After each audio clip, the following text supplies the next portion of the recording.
Greetings everyone. This is Dr. Pooja Sharma, Department of Economics, Daulat Ram College, University of Delhi.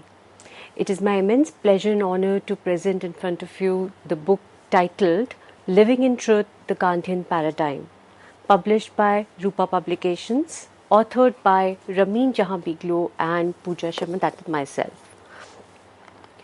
Now, as you can see on the screen, the front page of the look of the book is as on the screen, Living in Truth, the Gandhian Paradigm. This is the full cover page of the book, back side and the front side. And these are the contributors, the two authors, Ramin Jahan Biglo and Pooja Sharma. The table of the content of the book it is mainly consisting of 6 chapters compiled, and first chapter is just the introduction of Gandhian Paradigm, what is understood by Gandhian Paradigm and what is the notion which we have taken in the book. Then chapter first is talking about the Gandhi's moral revolution.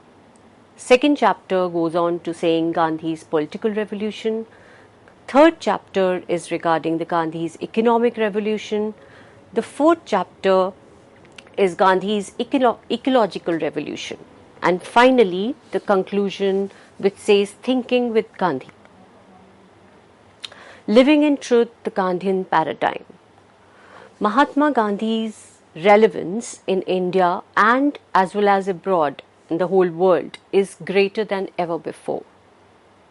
Today, I take this opportunity to introduce the main fundamental essence of this particular book, the Living in Truth and Gandhian Paradigm. Gandhi placed the concept of responsibility in relation between the political and spiritual, the Gandhian ethical and political revolution. This is what has been discussed and described wonderfully by Professor Ramin in the book. Gandhi did not consider the freedom as just mere pursuit of selfish aims and motives at the expense of others. This was the critical factor behind the kind of freedom he was actually visualizing. He visualized a freedom that was devoid of any selfish motive or aim. His freedom was not at the expense of others. We all have known about Ramanujan. Everybody has seen, have heard about Ramanujan, the greatest mathematician India has contributed, and how he got enlightened in the temple without having a formal knowledge on studies or education of mathematical analysis.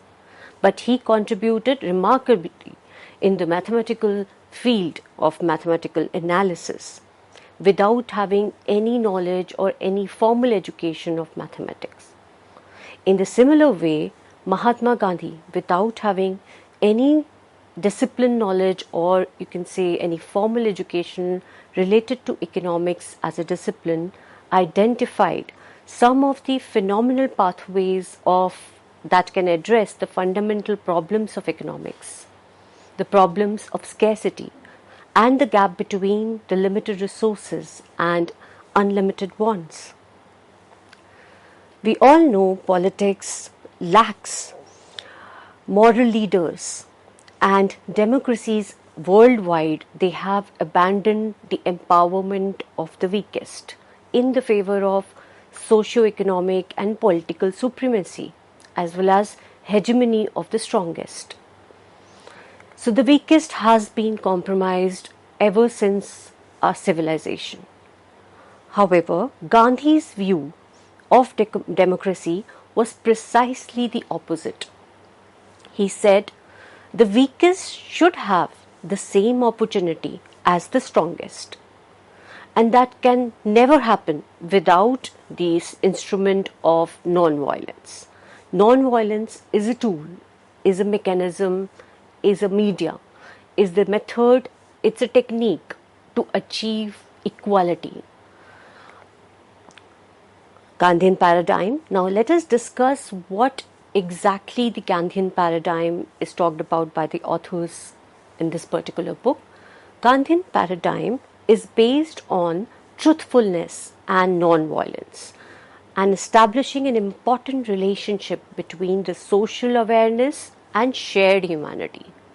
For him, for Gandhi, politics is an art of organizing society.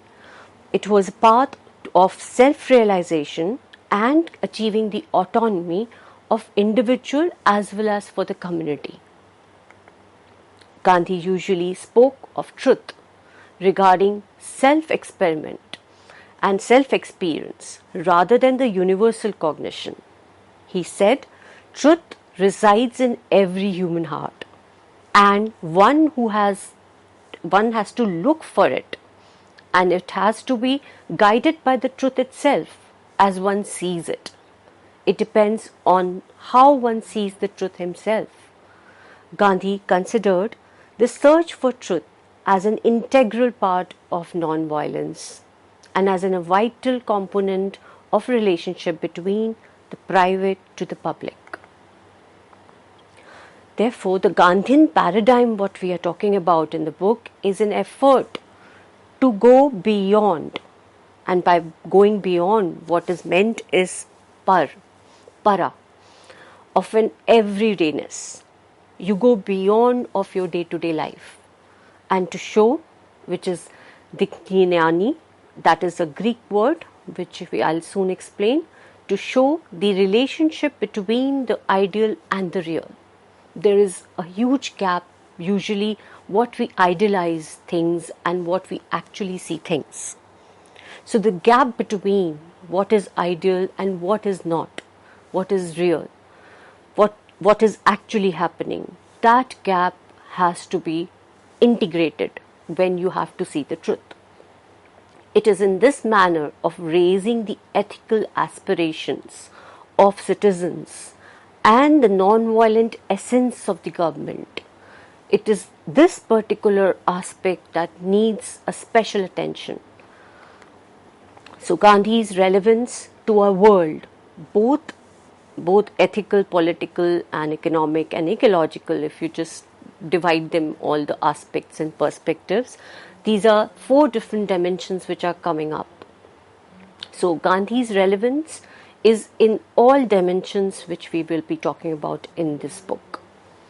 Gandhi's life and contribution have been the subjects of contribution, that have been the subjects and that has been throughout the world relevant, and its implications are as important for every sphere of life.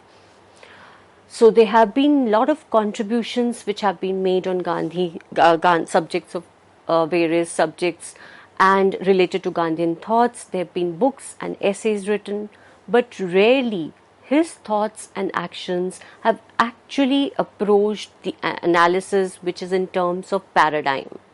One needs to understand the whole of the paradigm of Gandhi. People have probably never heard of this particular term which we are using, paradigm. Let us pinpoint the term paradigm which is adopted as a framework for the Gandhian revolution. The word paradigm comes from the Greek word which is paradigma, which means pattern or example. In Greek, para means beyond and diknyani means this to show. If we combine beyond and to show, it becomes para diknyani, which means to show beyond. Basically, you are showing things and perspectives which are beyond some understanding. We can say that there is a model or a pattern which a paradigm provides as an example. Paradigm is therefore a guiding idea or a conceptual framework.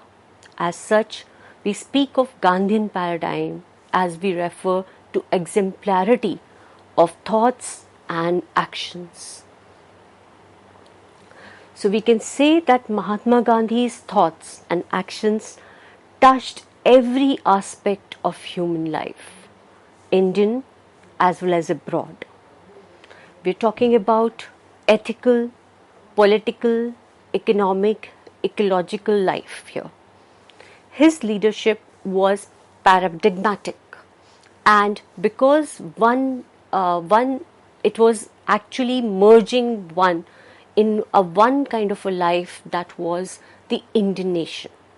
So all the aspects of Gandhian thoughts merged into one thought, and that thought he completely lived for the country, Indian nation. However, we can also add the Gandhian paradigm, which has a universal implication, not related only to India. It has a universal value in today's world because it provides a model solution to certain problems which have emerged as a global challenge in the whole world. So this paradigm which we are talking about is not only it has implications for India, the current situation, but it is the whole world it has affected, and it has given solutions and resolutions for all the challenges. The Gandhian paradigm is actually Gandhi is usually speaking about the truth regarding the self-experience rather than the universal cognition. And the truth he is talking about it resides in everyone's heart. But no one has a right to course with others' actions according to the view of this particular truth which he is talking about. Humans have the capacity, as well as it is the responsibility of every human to look for the truth which he is talking about within himself or herself. They have to go deeper down their own hearts, and that process and the procedure and the pathway has to be guided by the truth itself, which is once the way you see the truth. And no one has the right to coerce others to act according to the view of the truth, his or her own view of the truth. Gandhi considers the search for the truth as an integral part of every revolution, every non-violence in action, and every struggle. It is a vital component of all relationships. So one can see, it is displayed on the screen, the Gandhian paradigm, which we are talking about in this particular book. It is divided into 4 different aspects, 4 dimensions: the moral revolution, political revolution, economic revolution, and finally the ecological revolution. So this is how we bring in the whole package and whole mix of all the dimensions of one's existence, of human existence, into one particular term, which is Gandhian paradigm. Gandhi's insistence on self-realization as an examination of oneself demanded the search for the truth and freedom from the individual's quest, but not as a civic task. This particular self-realization is an individual effort, and it may not confined as an individual effort. It is actually a civic task of self-governance for a large number of the people, men and women. Thus, one can say that social responsibility term, quote unquote, the social responsibility and the sense of human interconnectedness, they both go hand in hand. So it is actually the way we all are interconnected with each other. It becomes the driving force for our social responsibility. That consciousness that makes you understand and feel empathetic and finally take up the social responsibility is all what the mechanism of Gandhian paradigm is. In other words, if you can put it in the other way of explanation, he believed that all living beings, not only humans, are part of one another. And therefore, the violence destroys this interconnectedness between humans, among humans, or between human and non-human species, any living individual. So therefore, the idea, the notion of inclusivity is destroyed, and that is what has happened. We have seen in the whole of civilization that this connectivity has been detrimental and it has been destroyed, and we have lost that interconnectivity and inclusivity in the whole process of development and growth. For Gandhi, the spiritualization of the modern economic mindset meant to transcend the tragic separation of humankind and nature from nature.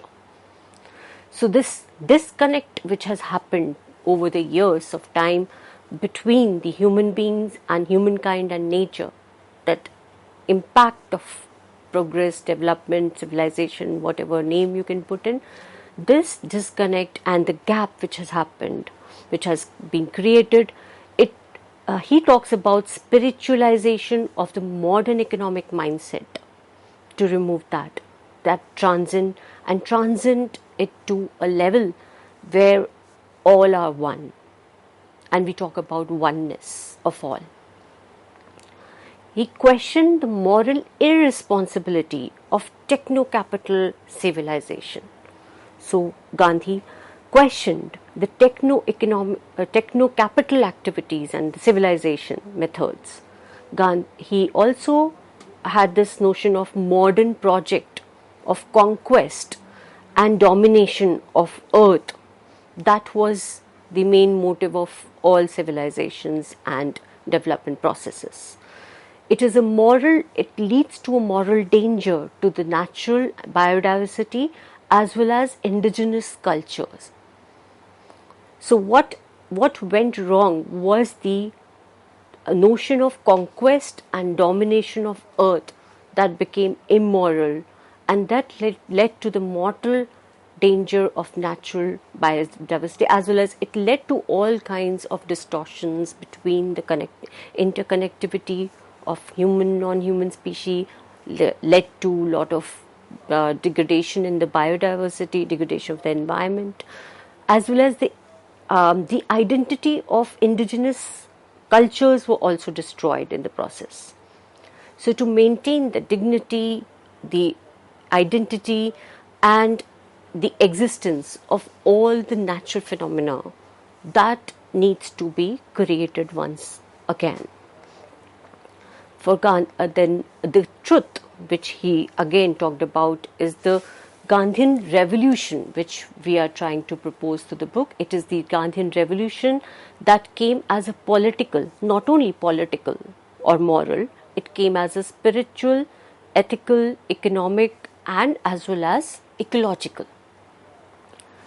Gandhi's spirit tried to spiritualize the Indian politics by making a truthful and exemplary, but he also ethicalized the Indian economy by opting for a network that was mutually and which represented a mutuality as well as solidarity.